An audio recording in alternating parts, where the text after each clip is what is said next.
Welcome and thank you for joining us for our webinar, Dimensions Motivational Interviewing for Health Disparity Populations.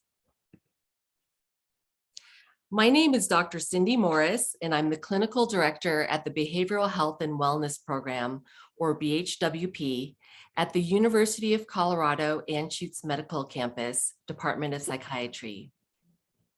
And I'm Kathleen Morera, Clinical Associate at BHWP. Cindy and I are both members of the Motivational Interviewing Network of Trainers, or MINT. In this webinar, we will explore ways to enhance behavior change in health disparity populations by using the motivational interviewing, or MI approach. We'll also learn about the MI heart set, processes, and core skills, and observe engagement and evocation strategies in clinical conversations. We have designed this webinar to be interactive so you can have the opportunity to practice some MI skills. Keep paper and a pen nearby so you can participate in our activities. Additionally, we've included some videos that illustrate these skills, demonstrating what to do and what not to do when engaging in motivational conversations. As you know, there is a need for tobacco cessation services for health disparity populations.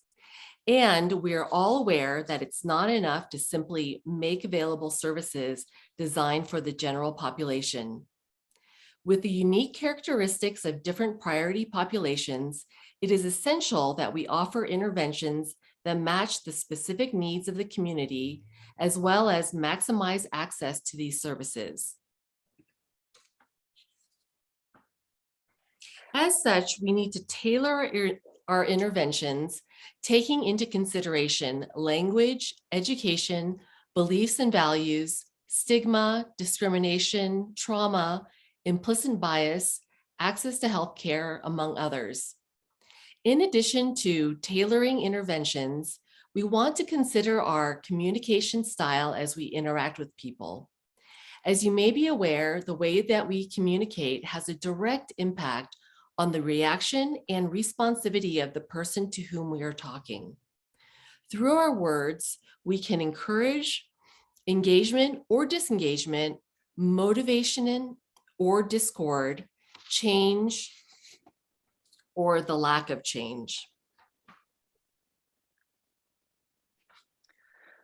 We will start with a short video of a typical tobacco cessation intervention between a provider and a 30-year-old smoker named Maria.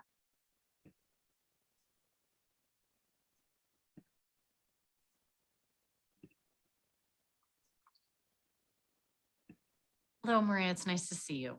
Hello. I wish I could say it's nice to see you, but it's never good to go to the doctor. Unfortunately for me, I hear that a lot. So we're going to be talking about ways to manage your blood clots and options for treatment. But first, I'd like to check in on a few things. The first is your smoking. You were at a half pack during your last visit, and we talked about how important it is for you to quit. I'd say it's even more important now that smoking is associated with DVT. So have you quit? No, I haven't quit. So do you remember our conversation from our last visit? That's when I gave you the information about quitting smoking and the contact number for tobacco treatment specialists? Yes, I remember. But no, I didn't quit. And no, I didn't call her. And why is that? I'm not ready.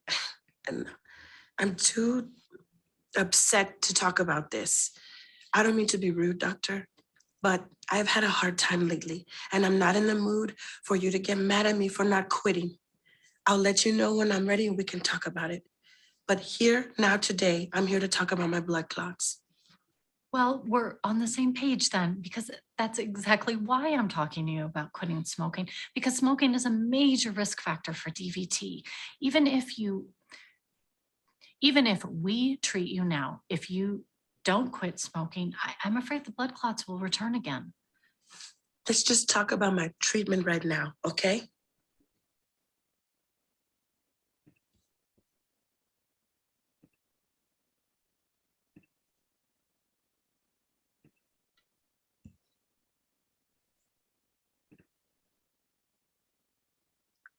So think about your response to this intervention.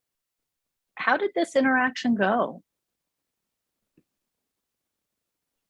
How did you feel as you watched this interaction?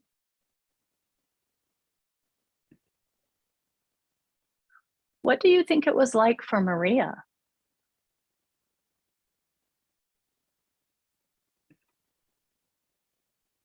Do you think Maria will change her behavior? As you can imagine, this is not the type of interaction that we would want for Maria. Keep in mind the ideas you have about how we might engage Maria in a more client-centered and tailored way.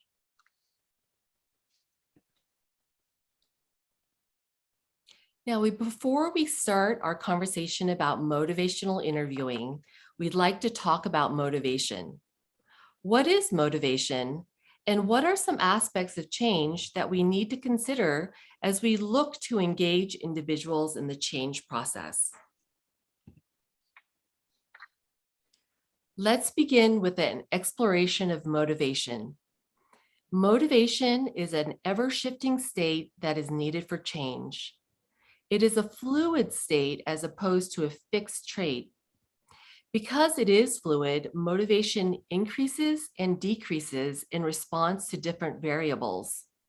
One of these variables being the behavior of the people around them. Given this, the way we interact with people directly affects their motivation. As we consider our approach, one aspect to keep in mind is a person's stage of change. Here we have 5 stages of change: pre-contemplation, contemplation, preparation, action, and maintenance. Depending on which stage a person is in, you'll want to shift your approach. For example, with someone who is in the pre-contemplation stage, where they aren't even considering change, you'll want to focus your intervention on education or providing information. While with someone in the contemplation stage, where they're thinking about making a change, you'll want to provide encouragement and evoke motivation. It is in the contemplation stage in particular that we'll want to apply the MI approach. So why don't people want to change? There are many reasons a person doesn't want to change. Sometimes they don't understand the reasons for change, or maybe they're afraid to make a change because they don't know what it'll look like on the other side.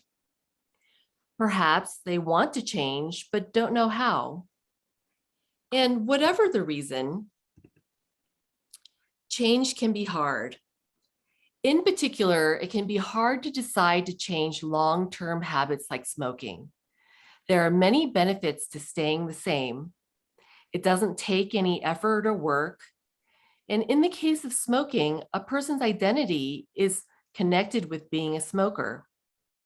Smoking fills a place in their life that needs filling. And smoking is simply woven into the fabric of a person's life. So no matter how much a person may want to change, change can be hard. And it makes sense then that a person will feel ambivalent or 2 ways about making a change. Think back to a time in your life when you contemplated making a change. It is likely that you felt ambivalent, with a part of you wanting to do something different and another part of you wanting to keep things as they are. Be aware that just because someone is ambivalent, it doesn't mean that they don't want to or won't change. Ambivalence is a normal part of change. Our job is to support people through their ambivalence until making a change feels more important than staying the same. And how do we help to facilitate that change? By using motivational interviewing, or MI. MI is a particular way of having a conversation about change so that it is the client rather than the clinician who voices the arguments for change. The power of the MI approach lies in the way MI skills and strategies elicit and evoke change talk from an individual. You'll know you're hearing change talk when a person argues for their own reasons to change. No one likes being told what to do. If a provider strongly voices arguments for change, most likely the person will resist considering change. Motivational interviewing is a collaborative conversation style for strengthening a person's own motivation and commitment to change by exploring and resolving ambivalence. And it's the last line here that is key to successfully using this approach. It's a way of being versus doing. The focus of MI is to enhance motivation. And although taking action may be the desired outcome, it cannot be the focus of the conversation. People need to prepare themselves to take action. And in our action-oriented society, it's easy to skip over the preparation to change and move too quickly into the behavior of change. It's for this reason that many people fail to reach their goals.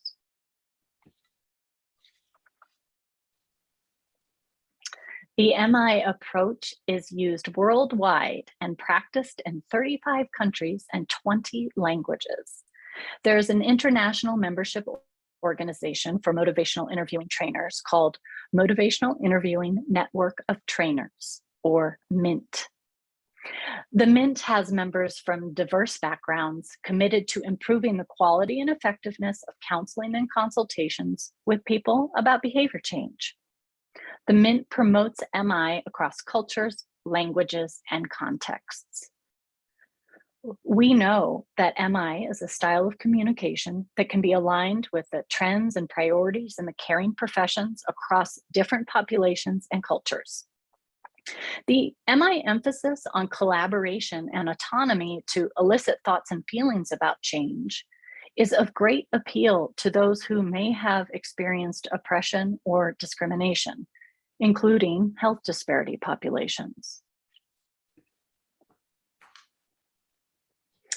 When engaging in the MI approach, you'll want to embody the MI spirit. Allowing yourself to be in the right mindset and heart set will help create a safe space to talk about any areas of concern. In order to hold open space for people, we need to be aware of what we are feeling. When we feel negative emotions, our feelings can affect our tone and manner, which can be perceived by the other person as judgment. So ask yourself, how can I best understand this person's behavior, their attitude, or perspective? You'll want to consider their beliefs, their values, the situation they're in, and of course, the cultural or structural context.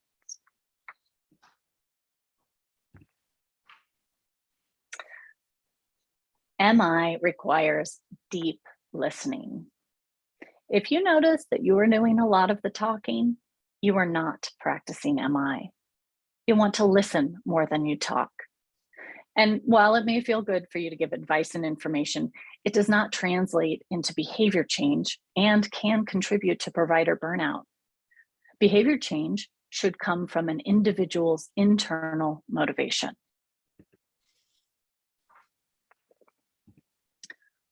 What we may want and believe is right for someone is not as important as their own perspective. We want to respect their autonomy.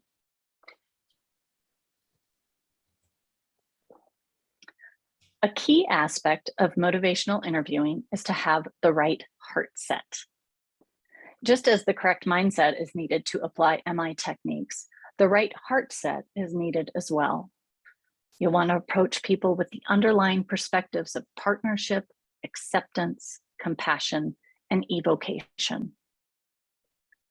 Partnership involves engaging individuals in an active collaboration. Think of it as exploring their thoughts instead of telling them what to do. Effective partnership comes when you provide interest and support rather than persuasion or argument. A metaphor that may be helpful to you when learning MI is that MI should be more like dancing than wrestling. Acceptance includes valuing the inherent worth and potential of every human. You can demonstrate this through accurate empathy or active interest in the exploration of an individual's perspective. Compassion requires you to actively promote the person's well-being, making their needs a priority. And finally, evocation involves discovery of and focus on the individual's strengths and resources. We know that each person possesses wisdom and experience that guides their actions and can facilitate positive change. Your role is to draw out this knowledge through deep interest in their perspective. Motivational interviewing is about increasing someone's motivation to change. During an MI conversation, you'll want to evoke and highlight change talk, a person's own statement that favors change. So if we were to view a conversation as a garden, change talk is the flowers. Sustain talk, or statements that favor staying the same, is the weeds. Pick those change talk flowers.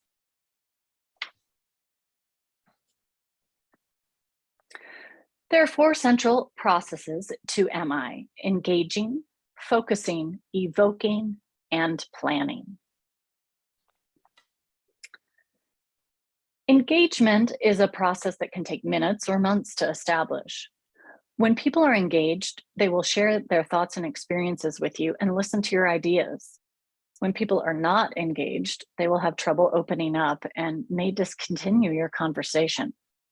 And this can happen if you try to focus on a problem before establishing a relationship, focus too much on assessment, or act like the expert instead of allowing the person to be the expert in their own lives. Show interest in their concerns, values, and motivations. Asking instead of telling is more effective in the long run. Active listening is essential. Focusing in MI is an ongoing process of seeking and maintaining direction. You're working together to find a specific goal or outcome that can guide your conversational direction. Although focus can come from the individual, the counselor, or the context, it is most important for individuals to decide what they want to change and to be able to choose their goals freely. Motivational interviewing is what we call a guiding style, which is in between directing and following. Guiding makes use of both your expertise as well as the individual's. Evoking is the process of eliciting a person's own motivation for change by resolving ambivalence to change.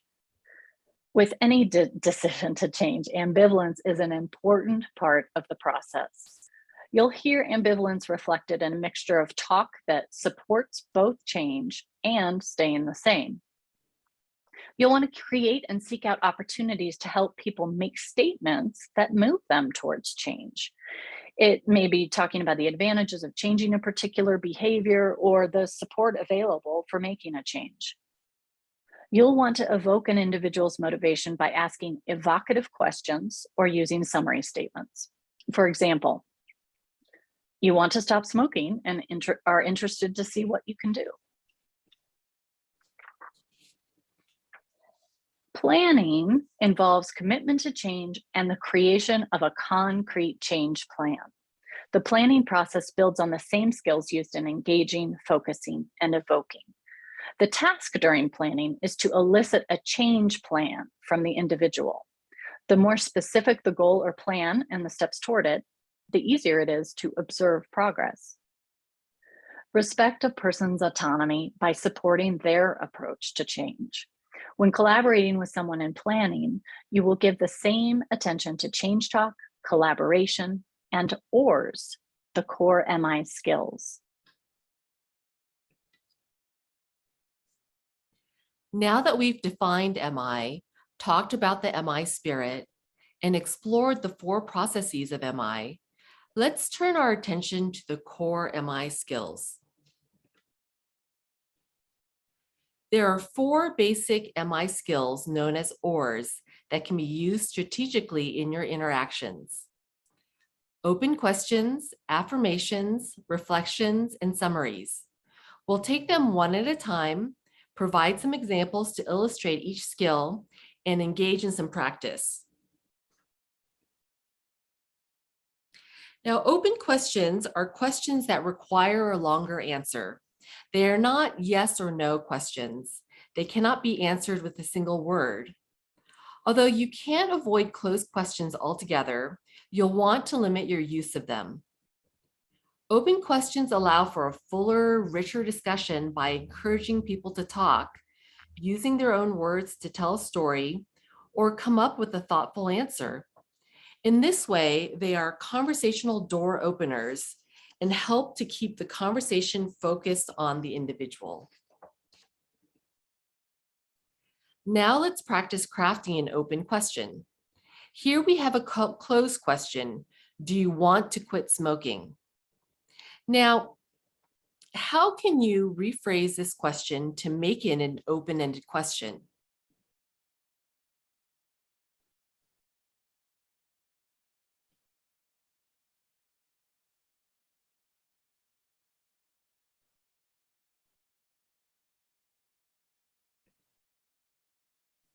Here's an example of an open-ended question that we came up with. What are your reasons to stop smoking? Notice that this question starts with a what. Starting your questions with a what can help you to generate open questions. Here's another one. Did you know that exposure to secondhand smoke is bad for your children? How might you rephrase this question so that it's an open question?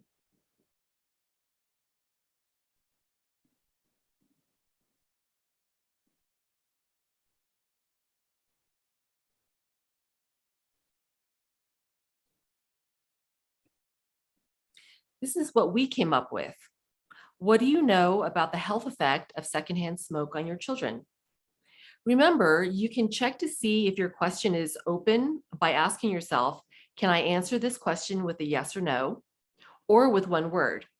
If you can, try rephrasing your question again.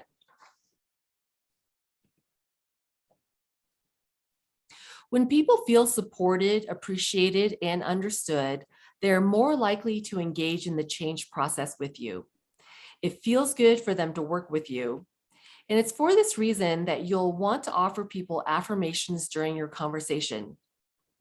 An affirmation is a statement or gesture that recognizes a person's strengths. Affirmations lead in the direction of positive change. They help to build a person's confidence as they work on their goals.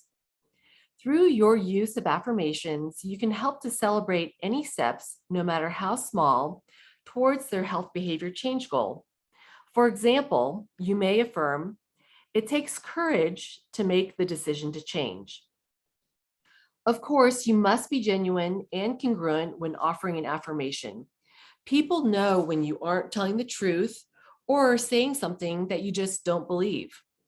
Similarly, if you offer an affirmation that the other person doesn't believe, they may reject your affirmation. Because of this, you want to be sure that your statement is in alignment with the person's belief system enough that they can hear and accept it. Also, you'll want to use affirmations sparingly. Like a good spice, a little goes a long way. Now, let's review this vignette.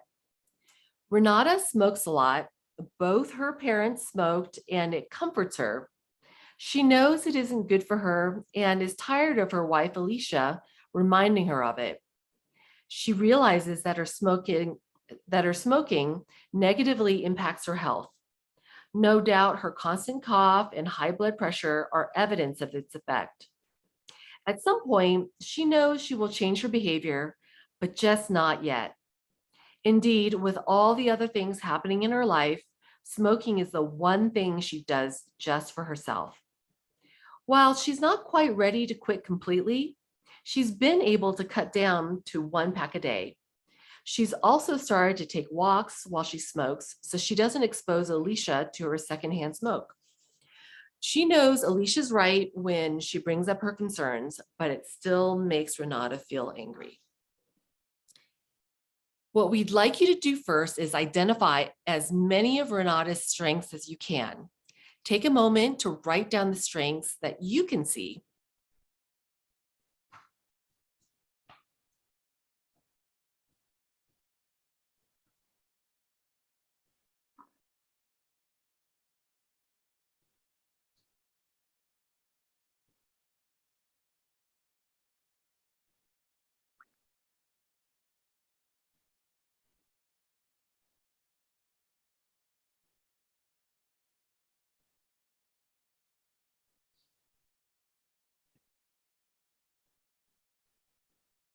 Now, what were some strengths you see in Renata? Here's a few that we came up with. She's self-aware. She wants to be healthy. She engages in self-care. Of course, this is by smoking, which will want her to change. However, the good news is that she knows she needs to take care of herself. She's independent and she has a real desire to change. Did you identify some of these strengths? Okay, now let's move on. Based on the strengths you identified for Renata, write down one affirmation you would want to offer her. We'll take a moment so you can think about your response.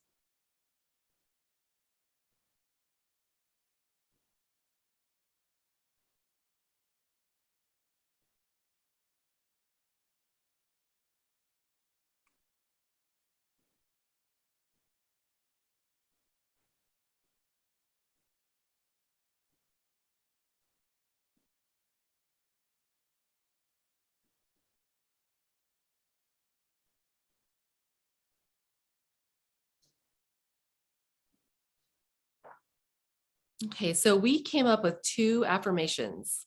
Here's the first one. You have good insight into what you need and want. And then the second one is you are independent and know what's right for you.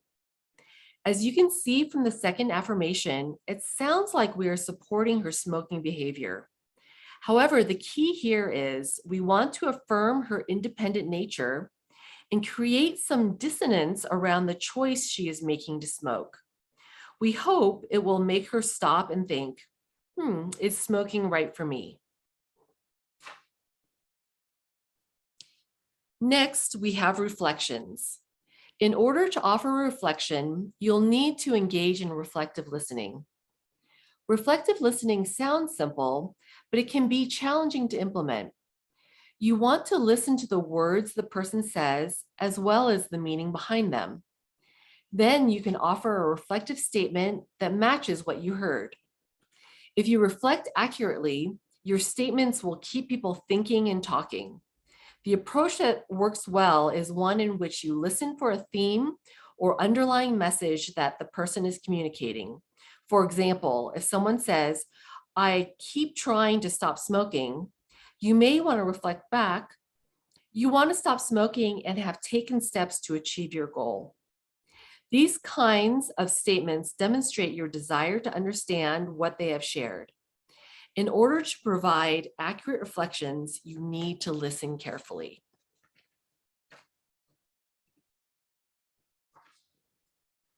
And when reflections are used skillfully, the individual's self-awareness naturally deepens.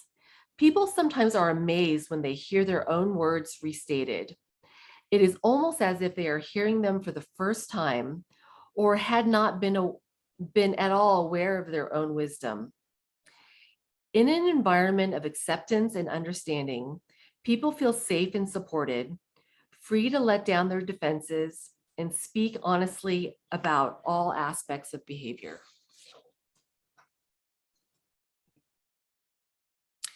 Now let's try our hand at reflections. Consider this statement. I've tried at least 15 times to quit smoking and failed every time. Take a moment to think about a reflection you might offer. Remember, you don't need to reflect everything a person has said, and the more succinct you can be in your reflections, the easier it is to hear what you have said.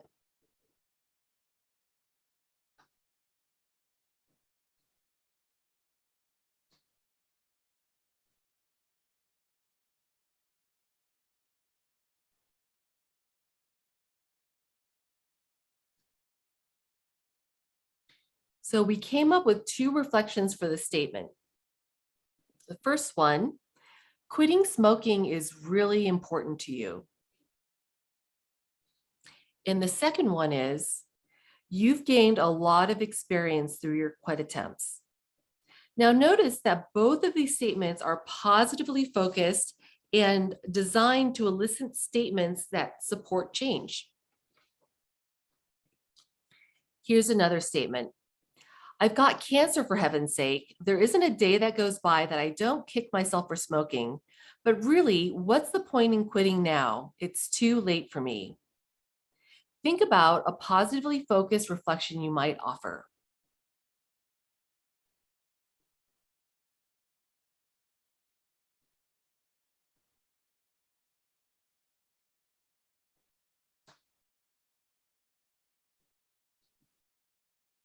We came up with 2 reflections for this statement as well. The first is, you wish you would have stopped smoking years ago. And the second, if you thought it would help, you might want to quit. Notice the first statement reflects the regret they expressed and is positively focused. We highlight their wish that they made a different choice. And with the second statement, we are reaching a bit for a statement that they can resonate with, even though they are feeling hopeless right now. So we say, if you thought it would help, you might want to quit. The if and might are important in this reflection. Finally, we have summaries. When you summarize, you help people to recall the conversation, think of new ideas, transition from one theme to another, plan next steps, and feel more confident moving forward. Often, when people are talking about their experience, they are not completely aware of what they are saying. As such, it can be very illuminating for them to hear their words coming from you. It is particularly helpful when you summarize from a positive perspective. These statements can be perceived as very affirming. You can also link summaries together, which can point out a person's ambivalence. For example, on the one hand, you want to stop smoking, and on the other hand, you question whether or not you can be successful. You want to know how you can achieve the success you want. Summarizing is like reflection, but includes content from several statements rather than just 1 or 2. It is very helpful to focus your summaries on an individual's change talk. Remember, change talk involves statements made by an individual that advocate for change. Think about these change talk summaries as a bouquet of flowers. You pluck each beautiful flower from the conversation with an ambivalent person and present it to them as a bouquet at the end. Let's consider this statement. It's a summary based on the vignette we reviewed earlier with Renata. You have been smoking a long time and it's something that comforts you. However, you worry about what cigarettes are doing to your health. You want to be healthy and have even considered quitting. In fact, you've cut down on your smoking and increased your physical activity. Notice how this summary ends on the positive changes she has made. We start out with the benefits of smoking, then turn to her concerns about what it may be doing to her health, and finally, her goal to be healthy and tobacco-free, including the steps she has already taken towards her goal.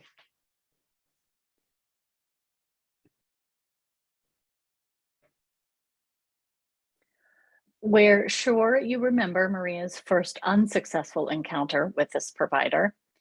And in this video, the provider will use the MI spirit and core skills to positively engage Maria, resolve discord, and reach agreement to focus the conversation on her smoking.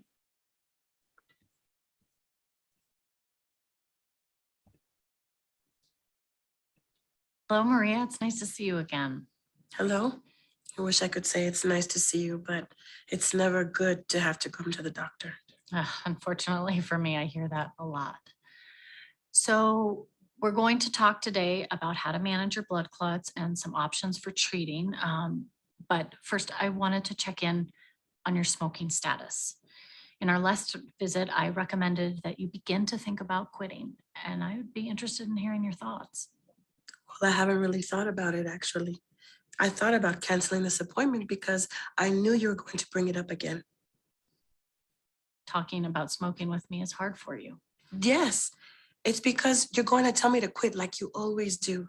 And then it feels you're just like everyone else, like my caseworker, the building manager. Everybody seems to think they know what I need to do, and nobody thinks I know anything. So when it comes to smoking, you feel that other people want to tell you what to do and make your decisions for you. You don't feel heard or respected. No respect. That's it. Yes. Well, I just want to say that I am very glad you decided to come in today so we can take care of this blood clot, because blood clots are very serious and I know you're concerned. As your provider, I have to be honest and say that smoking can cause blood clots. But hopefully some of the information I give you today will help you in your decision to quit smoking. Now, having said that, I know my opinion is not the deciding factor. Quitting smoking is a decision only you can make. Well, I'm really glad I came in too. I have to get this blood clot condition under control. I know that. Would it be okay with you if I share some information about smoking and blood clots? And I can tell you what I know, and then we'll see what you think. Yes. I don't know that I will quit, but I will listen.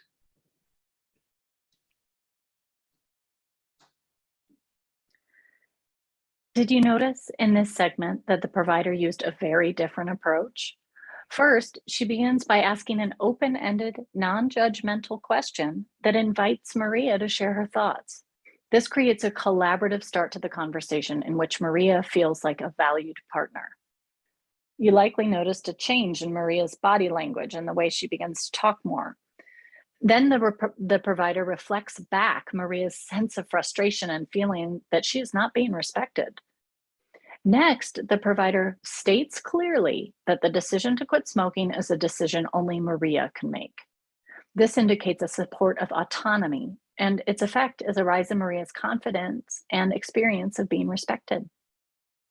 Finally, the provider asks permission before sharing information, allowing Maria to respond to the information and share her perspective. This type of communication maintains the partnership that has been established and assures Maria that they are working together. By the end of this video, Maria is fully engaged in this discussion, despite being unsure about whether she wants to quit smoking. We know this because we see her listening and contemplating what has been said and agreeing to continue the conversation. In the next video, we will see how the provider skillfully transitions from the MI processes of engagement and focusing to evoking. In this example, the provider is strategically focused on the importance of quitting smoking for her, Maria, and the reasons she may want to quit smoking. Oh, what do you think?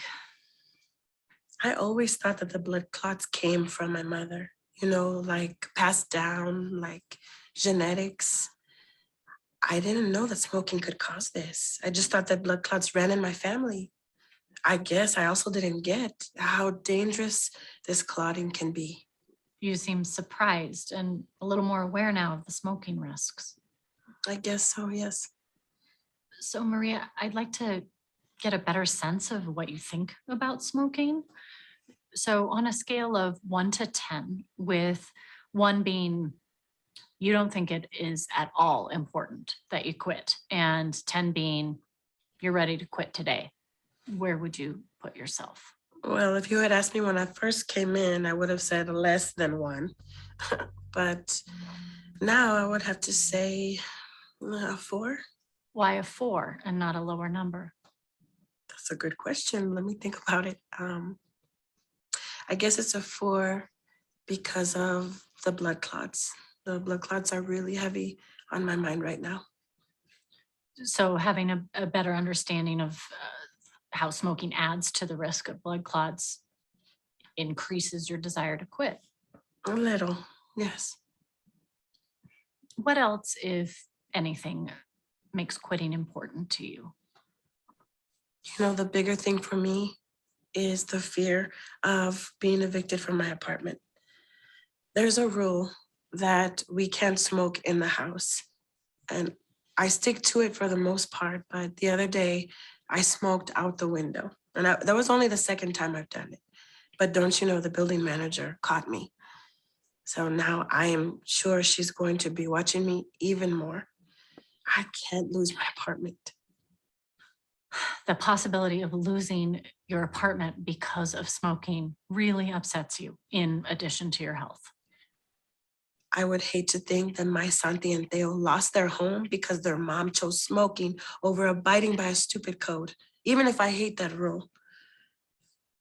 I smoked when I was pregnant with them. And thank you, Holy Mother, they were born healthy. I don't think I could live with myself if they lost their home because of something I'm doing. So it sounds like your priority in life is taking care of providing for your children. It's obvious that you're a good mom. And if you had to leave your home because you were smoking, that would be tough to bear. Yes, it would. Let's look at what the provider does to evoke from Maria her own reasons for quitting smoking. Notice that she doesn't rely on outside medical facts. Rather, she focuses instead on Maria's values and concerns. First, she uses mainly open-ended questions and reflections throughout this portion of the interaction that are focused specifically on importance. The provider continues to guide the evocation process with more open-ended questions to further evoke and build upon Maria's change talk.